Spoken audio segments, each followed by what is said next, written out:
Yeah. Yeah.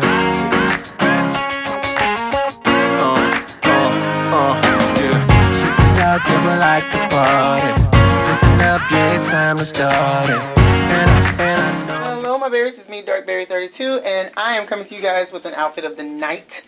We're just going to go and see a musical type of a show. It's a soul show, and I'm just donning this outfit that I got from Temu.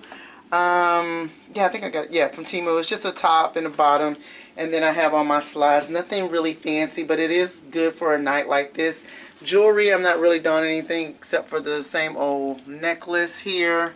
And then I just have on these little stud earrings, nothing big. And then I just slid my hair back. No makeup or anything like that, because that's what I like about cruising. You can either be really glammed up or not. Tonight is glam night. I could have chosen. I had a dress picked out ready to wear for tonight. It was also another great Goodwill find, but it'll have to wait until the next cruise. So I just wanted to show you guys really fast my outfit of the night.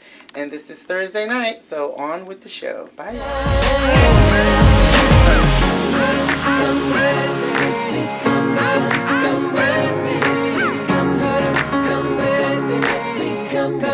Come with me.